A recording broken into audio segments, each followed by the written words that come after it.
When I was a kid, you could sit on the curb every day, close your eyes, and listen to the sounds of cars. That's a General Motors car going by. That's a Chrysler car going by.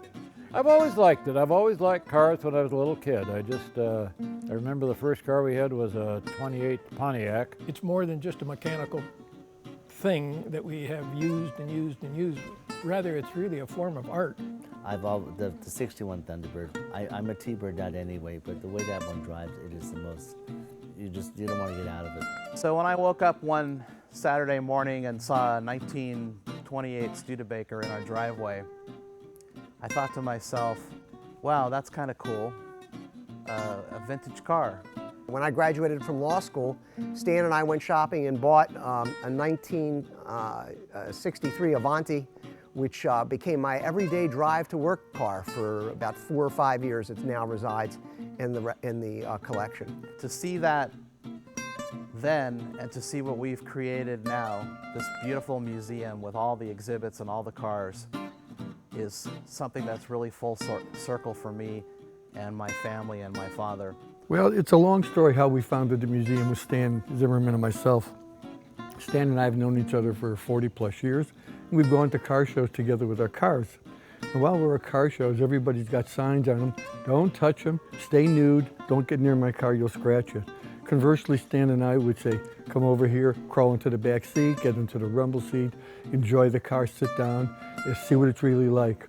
And that germinated the idea of, gee, what if we had a place where people come and they could get close to the cars, they could maybe even sit in them, and possibly even go for a ride in the car. To see what they've done in taking their hobby and applying it towards this beautiful museum is astonishing. As far as I know, we are the only museum in the world that makes the cars available for our guests to go for a ride on a regular weekly basis.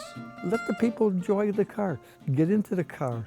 Yes, they're rolling art, they have a value to it, but at the same time, there's something to be enjoyed. Well, the most fascinating thing is the level of the interest of the people who come here, all ages from young kids to seniors that come to enjoy the display of automobiles ranging from so many years and the impact that it has on them emotionally. Cars are related to people in very emotional ways, and people will reflect on, oh, that was the first car I had a date in, or that was the car I really wanted when I was in high school. The car right behind me here, this 41 Plymouth, was our family car when I was a kid, and unlike today where you have to ride in car seats, I would sit in my father's lap, and that's where I learned how to stick shift 3 on the tree. We want people to really feel and experience the cars the way that they were meant to be, which is touching them, getting in them, and riding in them. What's special about it is that we are hands-on. Our function, our purpose, our mission, to share the history of cars in America. Enjoy the idea of being able to share knowledge with other people who have in many cases never even seen some of these cars.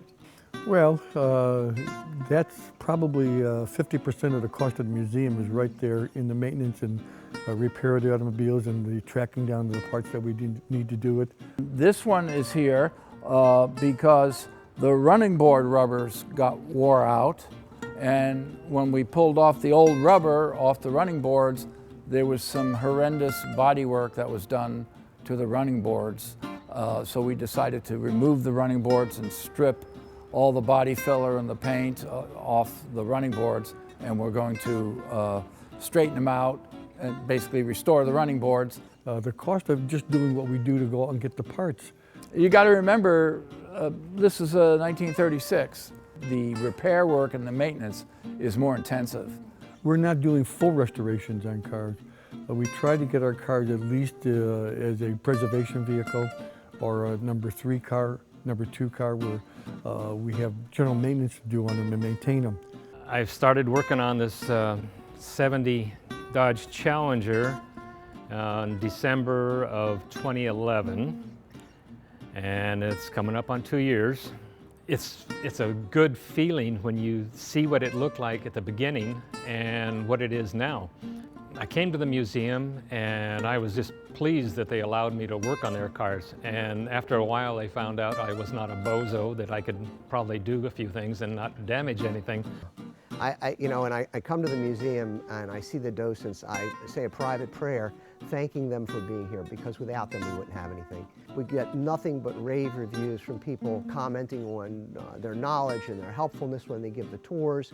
I don't stress the technical aspects of the car as much as I stress stories or points of interest about the specific cars. I feel that we are a lot more personable, a lot more family oriented. When we get these people coming here, sometimes they move kind of slow or whatever, but they come here and they're 26 again, and it's absolutely beautiful. These cars are a reflection of the times that they were produced. So when you look at a car from the 50s, you can see what was going on in our country at that time. I am so impressed with the history and the ingenuity and the camaraderie in building these things. We're all historians. We're all collectors of history, and we want to maintain that history.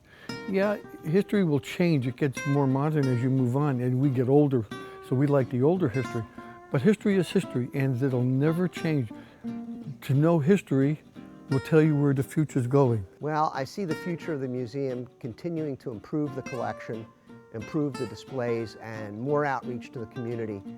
The more that the museum grows, the more that we can share it with our community and provide education to our schools in our neighborhoods. A museum is only as good as the number of people that come, and the more we can do to make the community aware of who we are by providing interesting exhibits and displays and reasons to come to the museum, the more it'll grow and the more it'll prosper. This museum serves a beautiful, beautiful purpose. And I sometimes look at this and I feel sad. It's kind of a dying art. It's not like a picture on a wall or a vase on a table. These cars are big. You know, it's not something you can put into a drawer. And here people can get into it, they can see it, they can own it, they can drive it. And we're only a caretaker of these vehicles for a short time.